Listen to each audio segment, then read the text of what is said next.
Well, good morning and welcome to episode number 111 on Lightbulb Moments. We're live on YouTube. Actually, we're not live on YouTube, but we're going to be live on YouTube in a moment. Please give me just a moment. All right. And we will use the chat in the meantime to say hello. And we are going to actually skip being live on Lightbulb Moments today. I just made an executive decision on that. So, all right. Well, anyway, subscribe to @Qnity, our YouTube channel, to see past episodes, including this episode. If you are watching this in the recording, thanks for joining us. For those of you that are live, I'm Tom Kuhn. I'm host and curator of Lightbulb Moments. Remember, money isn't the most important thing in life, but it's reasonably close to oxygen on the gotta have it scale. At Qnity, we help you go from confusion, overwhelm, and complexity to a simpler and clearer path towards financial prosperity, whatever that looks like for you, using the new rules of engagement, which is simple, visual, and actionable. And to prosper, remember to manage your ATM, the three currencies we have in life: attention, time, and money. It's not lost on us that you are spending your precious time with us this morning or by watching this session, so thank you very much. Last week, I handled the session on my own because I wanted to go through this whole idea of zooming in and zooming out, and how zooming in and zooming out is a practice, it's a skill, it's a language. So if you didn't get a chance to join us last week live, you should listen to the recording. It was a shorter session intentionally, but it really unpacked this whole idea that is a key to leadership, key to results, whether it's financial or other results in your business. Zoom in, zoom out. We also announced last week will be the theme for the Phil, which is coming up in 9 weeks, 10 weeks. I think it's 9 weeks away. My gosh, that's coming up soon. And joining us at the Phil will be Luke Carlson. We can't get enough of Luke. Luke's joined us at several of our conferences. Luke is going to be our guest today too. We'll bring him to the mic in a moment. And I'm super excited to talk to Luke with all of you. At Qnity, and really the sponsors of this program is Qnity, particularly our financial wellness, whether it's for students, employees, or leaders, through our Money EDU, Money Pro, or Money SBO program. Save the dates for the Phil, May 21st through 23rd. If you haven't registered yet, do register. You're not going to want to miss it. It's at an amazing property called The Line. Down in Austin. It's right in the Colorado River, a great experiential type venue for us. We love to have cool venues, and this is a great venue. And really, one of the things that we stress at the Phil is tools. And I am pleased to say that I knew we were going to have some new tools at the Phil, but I think we're going to have even more new tools and more powerful tools at the Phil than I realized. So that will be the time when we will give you new tools. And I love this quote: if you want to teach people a new way of thinking, don't bother trying to teach them. Instead, give them a tool, the use of which will lead to new ways of thinking, by Buckminster Fuller. Great quote, and that is really a great theme going into the Phil. It's all about tools and success to eliminate the gaps in your business. Erin Kuhn has a podcast. Definitely check out those episodes. She has dropped, I don't know how many so far, but they're quite good, quite strong. The first episode is amazing. They're all amazing, so check it out. Reminder about the compensation study. If you have not gotten the report, go to our website and go ahead and get it. We have waived the cost going forward. If you want the report, send something in the chat here. We'll make sure you get it. This really tells a completely new story about compensation and pro beauty, using actual data instead of stories. Super powerful. We will soon be opening up phase 3 of the study, which will include 2022 data, which would allow us to also find trends. The data projects come from the Qnity Institute, which is a new division of Qnity, which is all about economic empowerment through actionable data and financial literacy. So very excited about this work we're doing. So my light bulb moment of the week is on the heels of the last 2 days here in Minnesota. where we had our Money SBO workshop. It was Monday and Tuesday. We just finished last night or yesterday afternoon. And I always have to reiterate how powerful it is to get in front of people, to actually be face-to-face with people. We don't do as many live workshops today as we might have done 5-6 years ago, and for many great reasons.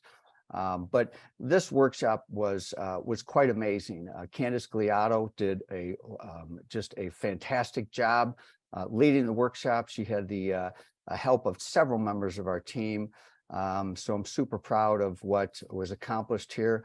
The jump in, I already looked at the results, and when I get to Luke here in a moment, I'm going to ask his. I need to have him help me with something on the results. But the average person went from a 5 to 8 in financial confidence, financial literacy, which is a massive jump. And it's really wonderful to literally see the light bulbs go off, because this program really makes the whole finance function simple and visual. And one of the things that we did is that we released some new tools, some new calculators. This one right here is a weekly a weekly transfer calculator that helps you build liquidity in your business over time. It's a practice we've been teaching for years, but we have a new, really great, simple tool on this, following our 13-week method. We've also updated our daily cash flow tool to make it a little more contemporary, to make it last in 13-week increments like most of our other tools are moving towards. And then also a great budgeting tool that's about spending and spending thresholds. All of these are customizable, very few clicks to use it, but very powerful results for growth in your business. So one of my big light bulb moments during this was we really unpacked the idea of budgeting and planning. And many have referred to a budget in, as I just did, in the singular form, like the budget. Is the budget done? Well, there is no the budget. There's budgets. There's multiple budgets in your business.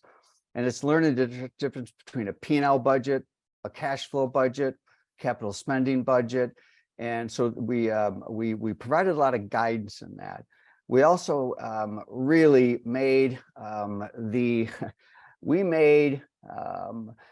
a part of your tech stack very approachable. Tech stack is the tools you use in your business that drives technology. Usually it's through a series of subscriptions, whether it's your POS subscription, your bookkeeping subscription, CRM, et cetera, et cetera. And we unpacked one of those, and that's QuickBooks in particular. And what I would maintain is that this is the most universally used tool in the tech stack that I see for small businesses. Several people in the industry that I know, as well as myself, would say 75% of small businesses in the professional beauty industry use QuickBooks, but there's this fear around it, and there's this untouchable nature to it. So we broke those walls down a little bit. And heads up for those of you that will be at the Phil, we're going to go much deeper into these things during some of the money workshops. So anyway, my aha is, or my light bulb moment of the week is just to watch other people have light bulb moments and how their confidence can jump with just a little bit of education and tools. All right, so let's welcome to the conversation, and let's have him come off mute. Luke Carlson. How are you, Luke? I'm great. Excited to be joining you, Tom. Thanks for having me. It's always great to have you back. I think this might be your, I think this will be your third $1 million light bulb that you'll be receiving, huh? So you're a three-peat, I guess, huh? Yeah, that sounds accurate. There's always enough going on in your business, and there's always some innovation that you're bringing to the conversation that makes you a regular on here. And I love having guests from other industries that have some similarities from a human capital standpoint. You're customer facing, you're facility driven, sort of. You're not entirely facility driven. Now you're facility and then also virtual. And you're going to join us at the Phil. Now I'm going to jump in with a quick question for you, okay? When I talked to you recently, gosh, it must have been maybe a month ago when we invited you to be one of the speakers at the Phil, you talked about the Net Promoter Score. So let me ask you this. I'm going to brag a little bit on behalf of our teams. So if people that have taken this course, we ask the question like on a 1 to 10 basis, how likely are you to refer someone? Is that essentially the Net Promoter Score question real quick? Yeah, so that is the Net Promoter Score question. How likely are you to refer a friend or family member to this business? But the way that Net Promoter Score is calculated is if you get a lot of 9s, that doesn't mean you're a 90. If you get a lot of 8s, that doesn't mean you're an 80. So a 9 or a 10 are promoters. A 7 or 8, they're considered neutrals. They're tossed out of the equation. A 6 or lower are all what's called a detractor. So the way the math works is it's the percentage of promoters minus the percentage of detractors, and you throw the neutrals out, which I know that sounds confusing. It just means the highest score you can have is 100, and the lowest score you can have is negative 100. So there's a lot of firms, a lot of companies that everybody on the call is very familiar with that might be a Net Promoter Score of 10 or a Net Promoter Score of negative 10. So don't think, well, it should be similar to a score in schools. 70 is kind of a C, 80 is a B, 90 is an A. The math is a little bit different. And getting a 5 from a customer as a rating or a 1 is essentially the same. A 9 or a 10 is the same. It means, hey, we love you. We're a promoter. We're talking about you. We're going to come back. You're definitely going to retain me as a customer, and I'm probably going to drive referrals as well. So if everybody taking this course did a 9 or a 10, does that mean it's 100? If everybody did a 9 or a 10, yes. If every single person did a 9 or a 10, yep. So this course has 100 Net Promoter Score. There we go. Sorry to drop that in, especially to the audience here, but I just couldn't resist. I'm just so proud of our team and what they did. So I want to stay a little bit longer on the Net Promoter Score for a moment, okay? Because you put a lot of thought into it, and you have a trickle over approach to the Net Promoter Score that you use in your business. Now, KPI is an important thing in running a business, and this is a very common KPI, a very simple one, and very well respected through the years. So let's unpack that just a little bit more, and how you use it in your business and how it affects staff and all of that. Yeah, so it's the first number that we look at, but the key to understanding Net Promoter Score is you're not trying to game the system to get a better score, to get a better number, and that's different than some other KPIs, right? Other KPIs. An important KPI for us would be free introductory workouts that are booked, right? That's a leading indicator for eventually a very important lagging indicator, which would be new clients or how many clients, which of course that is very much connected to another important KPI. What's our revenue? What's our weekly revenue look like? And so we have to, like those KPIs, we're intentionally trying to drive those.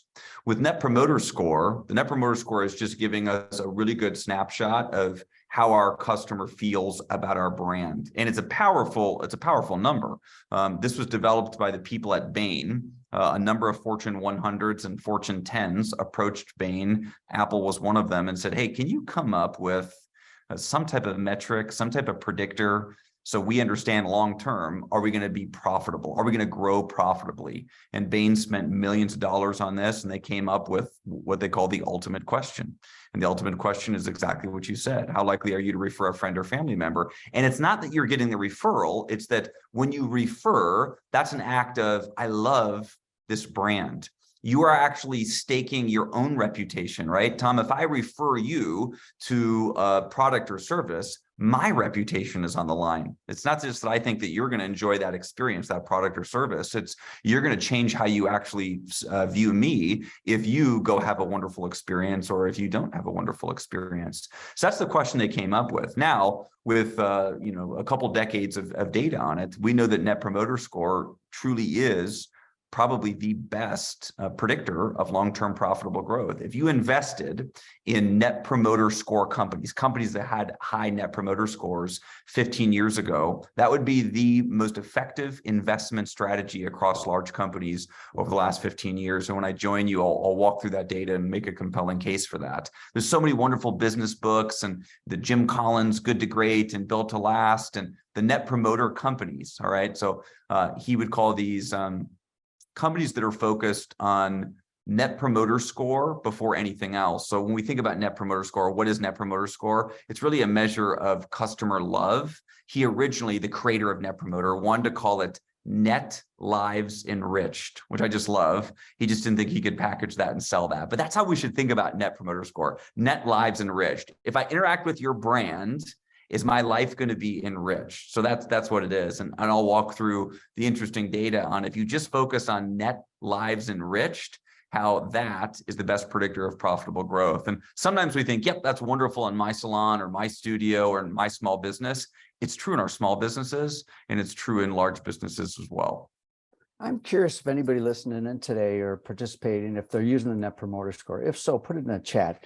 And I'm remiss, and I'm so used to talking to you, Luke. I haven't done my job very well. I forgot to really properly introduce you and who you are. You've been on here so many times, and you've contributed in many ways. So Luke Luke is the creator with a great team of a suite, a group of fitness studios, strength-based, called Discover Strength. Started out as all company owned, and then over the last few years, we have been on the sidelines watching Luke take this bold move to move into the franchise business. The model of Discover Strength, I understand very well. Because I've been a client there for almost 5 years, starting in or 5 years this July, and the customer service is amazing. Great trainers. You're in and out in 30 minutes, and addresses something that we all need to address, and many of us don't. That's strength training. So I'm a big fan of strength training. I'm a big fan of Discover Strength, and I'm a big fan of Luke. Now, how are you doing with the Net Promoter Score? Yeah, so, we're pretty excited about this. I mean, I think right now we're among the highest net promoter score companies in any category in the world. Sometimes I like to say that we're the highest. There could be someone that, this morning has leapfrogged us. We're at a 95. And we've been at 95 for some time, and we stayed at 94 for months and months and months. I'd say even probably close to a year and a half. So we've been either a 94 or 95 for many, many years across all of our units and across all of our franchise units as well, which of course is a big objective of ours. Is as we grow, can we maintain that same customer love, that same customer loyalty, that same net lives enriched approach? So the average fitness company, health club company, so our industry, net promoter score is around a 60 to 63. The other brands that you'd be familiar with, Starbucks is usually decently high in the 70s. Target, as a big retailer, is usually in the 60s. Plenty of firms that you'd be familiar with that are in the 10s and the 20s as well. So we're pretty excited about that 94, 95. We used to battle it out with Tesla. We'd kind of go back and forth with Tesla as the best or the highest net promoter score company, but they've dropped a little bit in recent years. That's a bold statement to say that you're the highest amongst all of these brands, coast to coast, and all of that. So so in a nutshell, I know you can't do this in a nutshell, but I'm going to give it a shot. Why do you have such a high net promoter score? And by the way, one of the things that you taught me is the importance of protein. So if you will forgive me, I haven't had my protein yet. So yeah, I'm going to listen while you chat. Drink that protein. Yeah, drink that protein while I give you a response. So, I mean, the net promoter score, the simple thing about it is, hey, it's 1 to 10. How likely are you to refer? Well, how do you actually drive it is a little bit more complicated. I think my starting point, this is my summary statement, it's making sure that you're consistently delivering on the brand promises. Now, part of me hates hearing a statement like that because it sounds so incredibly cliche. I think the way to get a little bit more specific on that, or a little bit more tactical, is you have to make sure that there's no say-do gap. So what you say you are as a brand, and then what you actually do. And that means the actual product and service that you're selling. If you say that this is what the service is someone experiencing that exact service. So when I say do gap, what you say you're going to do, I just don't mean, hey, if you schedule someone for Wednesday at 3:30, can you actually keep the Wednesday at 3:30? And that's a form of say do, but say do meaning as a brand, whatever you're telling the consumer who you are you showing up that way in every conceivable way? So I think that's the starting point. And then from there, it's making sure that we put the customer at the center of the business, that the customer is the reason for being. And we think, and now I'm going to get really tactical, and this is what I'll talk about when I have the opportunity to join you. We think there's really 3 fundamental keys to becoming a great customer service company and driving a net promoter score. So number 1, you need a plan.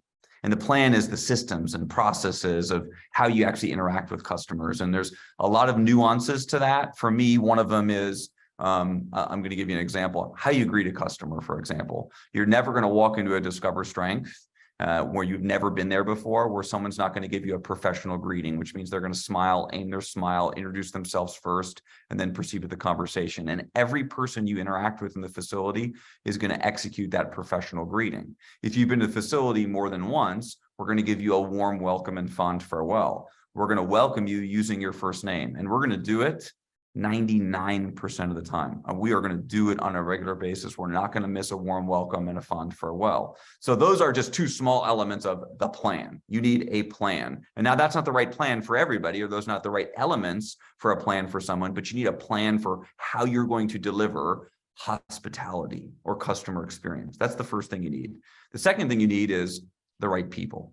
So for us, we would call it servant-hearted people. At least 61% of who you are as a human being has to be servant-hearted. We can teach you so many of the skills, and I believe that's true in most industries, but we can't compel you to be servant-hearted if it's not in your DNA.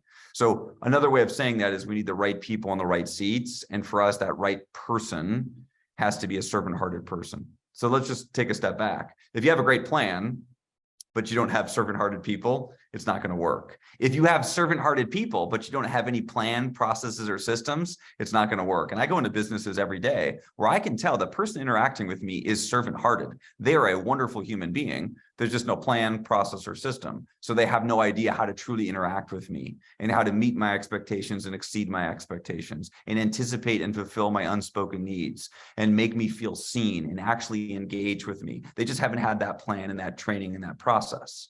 So that's the second thing we need. The third and the final thing I think we need is we need leaders and managers who are continually inspired by being great customer service or hospitality providers. So the leaders and managers have to be inspired to do this. And how do you do that? You read a book about customer service. You hear a wonderful presenter who's inspired about customer experience. You visit a wonderful hotel, a great property, and you pay attention to everything you're experiencing. You go on a trip and interact with a business that delivers great customer experience, and you just sit down with a notebook and take notes on everything that you experienced. So there's so many different ways that we can receive this inspiration. But if leaders and managers, not just the leader, not just the founder, the owner, the chief executive, anyone that's leading and managing has to continually connect with sources of inspiration so that they can bring to life this plan and this system that we have over here. So to me, it's those 3 things: a plan, servant-hearted people, and then lastly, constant inspiration. We had a wonderful speaker speak at a conference that we hold this past weekend. We did a back-to-back event where we had our franchise convention, followed by a big industry conference where we had people from New Zealand and Australia and across Europe and all across the US. And he's a speaker that focuses on all different industries. He's popular because he was at the Ritz-Carlton Hotel Company for 10 years as a senior executive. He started at the Ritz-Carlton as a dishwasher on the island of St. Thomas as a 14-year-old and essentially climbed the ladder. But he shared so much inspiration around customer experience that myself, all of our leaders and managers, when we left that session, all we wanted to do was go serve our customers better. We were inspired to provide better customer experience and customer service. Now, as a human being, I'm pretty easy to inspire, right? I can go on a trip to Disney. I can stay in a Ritz-Carlton hotel company. Our event was at a JW Marriott property. And I think the JW Marriott does customer experience pretty darn well at scale. So it's easy for me to pick up ideas and continue to be inspired. But I think that inspiration is a key factor. Well, congratulations on your conference, and it's the resistance conference, right? Yeah, Resistance Exercise Conference. Yeah. And then what you've done now, and this is new to me, is that you have made that the opportunity to get your franchisees together the day before. That's great. Yeah. Now let's go there for a minute in terms of the migration into the franchise business. And boy, that has to put a lot of that's a lot on a leadership team. I mean, you went from what, 5 company-owned locations 2 years ago, was it? Yep. Okay. So you went from 5 company-owned to what now? Yeah, so we had grown to 6 company-owned. We 6, actually okay. sold one of those company-owned to a franchisee who just couldn't find the perfect location. This was not part of our plan, but it worked out well. He's absolutely thrilled with the location. And so we dropped down to from 6 to 5.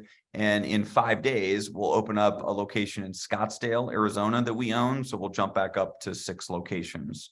And then we have 4 franchise locations that are open, and we have another 8 or 9 that are currently either under construction or in development. And then we're pretty close on a Boulder, Colorado location corporately as well that we own. So that's kind of where we are right now. But to your point, it's learning a whole new business. Our leadership team has had to learn the franchise business over the last couple of years, which has been exhilarating, but it's a whole new business. I feel like we're running 2 businesses now. The businesses of strength training studios, which we've done for 17 years, but the business of franchising is a totally different business. You've also gone multi-state, and multi-state is a quantum leap. And I know that from the 2 to 10 project, because, you know, your business is similar in the sense that, you know, I've already mentioned, you know, they're primarily a brick and mortar type model, you know, and it's customer facing. You do need trained professionals. Finding, training, keeping, inspiring trained professionals is big. And what I know from the 2 to 10 project is how few salons, you know, cross state lines. So that has to be huge. So you're right now, you will soon be in Arizona. What other states then? Boulder, Colorado will be the next that we own. And then the ones that we won't own that are franchise locations, as we're building right now in Utah, is on the horizon, and then in Texas. Texas, yeah. That's big. I mean, so, you know, crossing state lines. The other thing that I think has to be a strain on your leadership team is talent, of course. And, you know, what I've observed is, you know, some of these franchisees has taken some of the talent from your corporate owned stores, you know. How's that process working for you? Yeah, and that aspect we're okay with, right? When one of our phenomenal personal trainers leaves and ends up managing a franchise location, we're excited about that. We love the idea that the system is growing with internal talent. I love that. We're not going to be able to sustain our growth with just internal talent. So we have to have really good systems and processes for how we recruit, how we hire, of course, and then how we onboard. And those are probably the topics that I get the most excited about. This has always been true, but it's even more true in 2022, 2023, right? There's a shortage of talent. And so we really have to make sure that we are spending as much intentional thought in our marketing to talent, and what's the value proposition of working at Discover Strength. And I know all of your listeners are dealing with that in their own salons and their own businesses. And then how do we take that person and take them through a hiring process so we're truly hiring the right people? And then how do we onboard them and get them connected to the brand and get them up to speed from a technical standpoint, but also a culture standpoint? And the challenge becomes a larger challenge because we're now doing that across an entire system. And like you said, in different states where maybe I can't physically be there doing the onboarding with every one of these new hires. So it's a challenge, but it's a challenge that we're excited about. And frankly, that's what we think we're selling as a franchisor. We're selling the systems and processes to allow someone to do that on a repeat basis. So in your quest for talent, and you guys are innovators, and do you have any nuggets for us today in terms of, from a recruitment standpoint, you know, what you might be doing different today? Yeah. So here's kind of, I think the biggest take home message is when in the old days, we used to be able to say, we have a job offering. Here's what the job is. This is what our company is all about. And we would share a few things that we thought were impressive about the company, and that would attract somebody. And eventually, somebody needed a job and it would work out. Okay. Now we talk very little about us and we talk about the candidate. So we try to make the candidate the hero of the story. And the reality is we're all the hero of the story about our lives. And I think so many brands make the mistake of the brand or the company becomes the hero. We've been around for 22 years. We're family owned. We blah, blah, blah.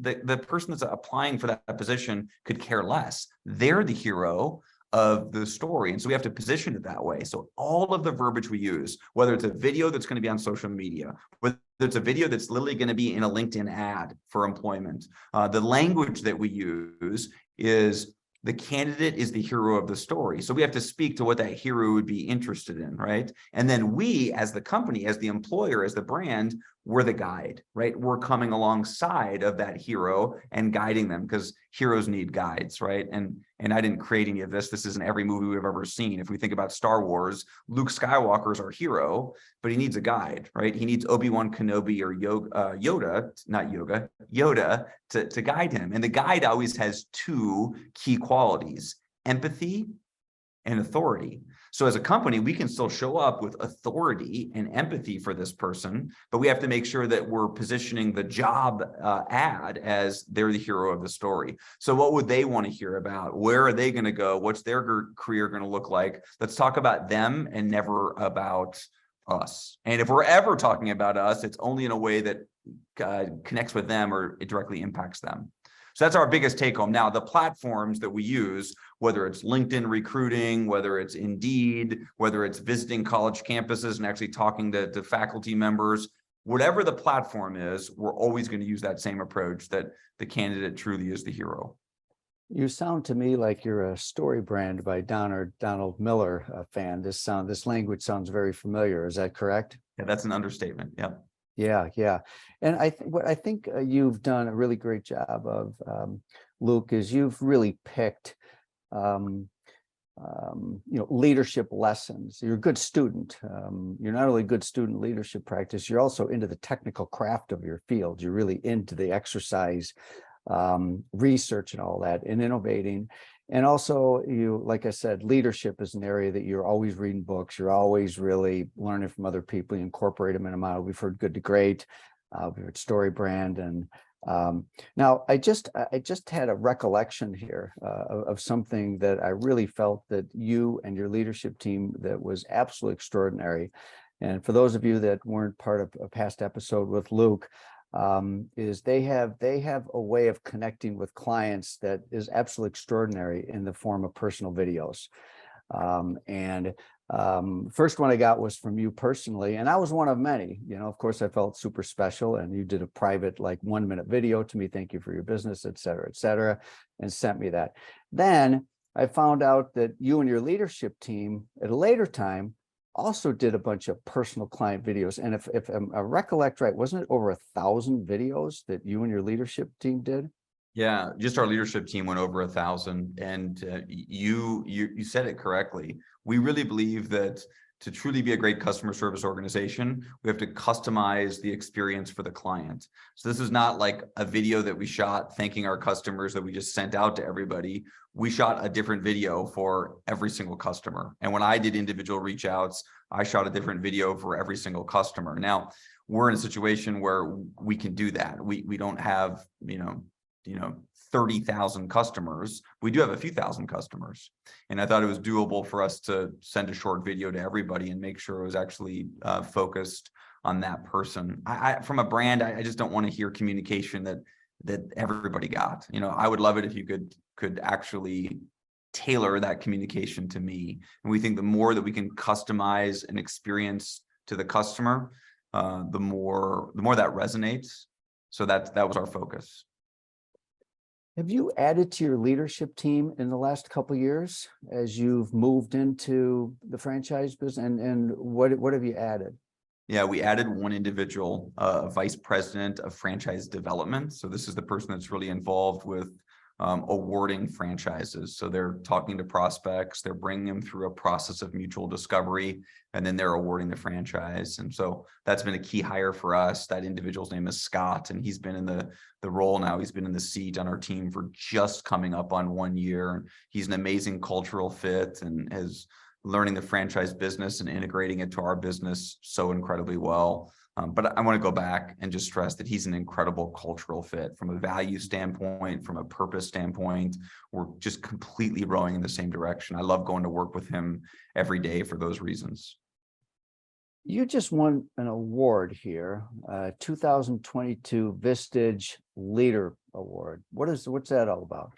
Yeah, so Vistage are peer executive groups. So you could be a founder, a CEO, or a C-level in an organization, and you meet once a month with your peers, essentially all day long, and you work through problems. You talk about your businesses, you talk about your personal lives. The idea is we want to become better leaders, better people, better community members, the whole thing. And it's every conceivable different industry. In my own Vistage group, we have a $1 billion company, and we have a company that's a few $1 million in revenue and everything in between. And I've been a Vistage member for a long time, and each year they do 2 awards. They do a Lifetime Achievement Award and then an award for essentially the leadership awards. So I won the leadership award for kind of the upper Midwest, which was meaningful to me because Vistage is filled with pretty incredible leaders, and it's determined by a board of chairs that run these groups, and they don't know who you are. They just look at accomplishments. They look at maybe a submission from your own chair of what you've done in the last year and how you showed up as a leader. And so it's a cool process, and it meant a lot to me. So it wasn't for speaking. It was Had nothing to do with speaking. It's just how you lead your firm. Because you're also a speaker for other Vistage groups, and you're on the circuit quite a bit. You're still doing a lot of that, Luke? I am. I just flew back late last night from Denver from giving a talk. Yeah, I do a ton of Vistage speaking. And the reason I do that is I speak about 2 things. I speak about everything related to leadership. So leadership, management, strategy, that side. And then I have a talk about exercise. Those are the 2 things I'm the most passionate about. And I love sharing those with executives, even more so than if I was, teaching at a college campus, for example. And the reason is those executives, man, they are in positions of influence where if you teach them something about business or leadership or management, they can apply it in their firm right away. They're the best students. I always think the best student is a student that has a vehicle to actually apply, a laboratory to apply whatever you're teaching, right? If you go to an MBA class, they're teaching great stuff at MBA programs, but you have a bunch of students that aren't actually living it in the thick of it. When you're running that business, when you're the entrepreneur, when you're the executive, and you learn something, you can take it right back to your own environment, to your own laboratory, and apply it. And of course, the same is true of exercise. If we can get an executive exercising a little bit more thoughtfully or intelligently, it changes their leadership performance. And if you change the leader, you change the company, right? You change the whole organization. So I believe in, can we impact leaders? Because if you can impact the leader, you change the organization. Like I said, Vistage is a wonderful opportunity to do that. So of all the different places that I could teach or speak, Vistage is one that's pretty powerful to me. We've talked more about leadership, business model, et cetera. We haven't really talked much about exercise, but I am such a big believer in exercise being a great vehicle to a mindset. And I want to give you a specific example. I've never shared this with you, but so when I go in to discover strength, it's 30 minutes, and I'm pushing hard. I'm going to failure for probably a dozen exercises. Luke, is that about okay? Spot on. Yep. And if you think about it, each time you go through that, the mindset, and I've been very conscious of this. Like when I'm at that rep where I'm like, okay, I've really got to dig deep. For me, it's mental training also. It's like, it's mental training to say, so if I think over 5 years, I've had 12 exercise twice a week, these are thousands of times where I've trained myself to push myself a little bit further physically. And I think that has a direct impact on your mindset to push yourself. Are you resonating? Is that resonating with you? Yeah, I could not agree more. So there's actual like resistance training. That's what strength training is, but it's like resistance training for life. The idea that the most valuable outcomes, the most meaningful outcomes always are born from the struggle, the actual tension. And that's true physiologically when it comes to exercise, like we're talking about. When you're at that point of muscle failure and you're burning and you're uncomfortable and you want to stop, that is really where all of the benefit comes from. But I think that's true in our leadership journey. I think that's true in our firms, that we're lulled into thinking that we should live lives where we avoid that discomfort, but that discomfort is really where all of our growth comes from. I think that's true as a leader as well. I also think that it teaches us, the actual workout teaches us, I think the best approach in our business. So we talk about a 1 rep at a time approach. And with our entire team, we say 1 rep, 1 set, 1 client at a time. That's how we grow the business. But when I'm doing my own workout, and Tom, when you're doing your own workout, there's days where you maybe aren't looking forward to the workout, or every time you do the workout, the exercise is really demanding. It's really difficult, but you just have to live in a 1 rep at a time mentality. And what that does, that means just be where you are, be fully present, be enthusiastically engaged in that moment. Just deal with that rep. There's so many workouts I've gone into and I'm like, I'm dreading that I'm gonna have to do the leg press later in this workout. And then I'm dreading that I have a difficult conversation or a meeting afterwards and I have a stressful, and then you start thinking about the whole day ahead of you and you think, no, just be here right now. Just focus on this rep. 1 rep, 1 set, 1 client at a time. I also believe that's the best way to grow a business. I can think back in 2006 and 2007 when Discover Strength had just started and we had 1 location and I was a personal trainer doing most of the training, and I'd be stressed about money and making payroll and paying for rent and 7,000 other stresses. And I would have a busy schedule of clients. And I imagine that you have a lot of people on this call that have been in the same situation. And I would remind myself that any stress I have, it only diminishes. Life only gets better if I take care of this client in front of me. So I have to be 1 rep, 1 set, 1 client at a time. And if I can do that over these next 5 hours, the next 10 clients that I'm going to see, that's the best way for me to grow as an organization. And growing as an organization is how we're going to solve all of these other problems that I was facing. So I was long-winded there, Tom, but I completely agree with you. There's so many parallels. Well, listen, not long-winded at all. We're 44 minutes into our session. Where the heck has the time gone? Luke, you are extremely generous with your time, and I can't wait to have you join us in Austin. It's going to be new topics for those of you that will be joining us to the Phil. So maybe you've been inspired by Luke in the past, whether it's today or at 2 to 10 conference. But there's some new stuff that you're going to go through, which we're excited about. Let's give Luke a virtual round of applause. Thank you, Luke. This will be your 3rd $1 million light bulb that will be coming your way. Hopefully you have them somewhere in a good spot on your shelf. I 100% do. So thanks again for joining us. You're welcome to hang on. I'm just going to go through a couple matters here, and I'll be over at your place about 5:45 today. That sounds great. When I sit at that leg press, which is the one exercise, I'll be thinking about this conversation. So, Tom, thank you. I can't wait to see you and your audience in a few weeks. All right, few weeks, a little past that. You just freaked me out there. I think we got 9 weeks. I hope a few months. All right, that's better. Yeah. All right, thanks again, Luke. All right, I'm going to stick around just for a moment here, and let's see what else we have here. Luke is just such a great member of the Brain Trust, and he's always got something new and innovative. So reminder about the Phil, it's coming up very soon. Sign up. You'll have an opportunity to zoom in and zoom out. Now it is going to be preceded by Sunday night is going to be Lightbulb Moments, which also will include a Beauty Changes Lives fundraiser that night. We're very excited about that. You'll be hearing more about that. And let me just see if there's anybody I need to acknowledge here today. Well, you know what? I'm gonna allow us to end as close to 45 minutes after the hour as we can. Best to all of you. Thanks to Lightheart Sanders, the CPAs, for helping to sponsor this, as well as Ally Health, virtual mental health, as well as our money programs that many of you are involved in. So save the date, which is the Phil coming up here. And we look forward to seeing you next week. And I hope you enjoyed our episode today, whether you're live or listen to the recording. Have a great rest of the week. And here is to your prosperity. Bye now.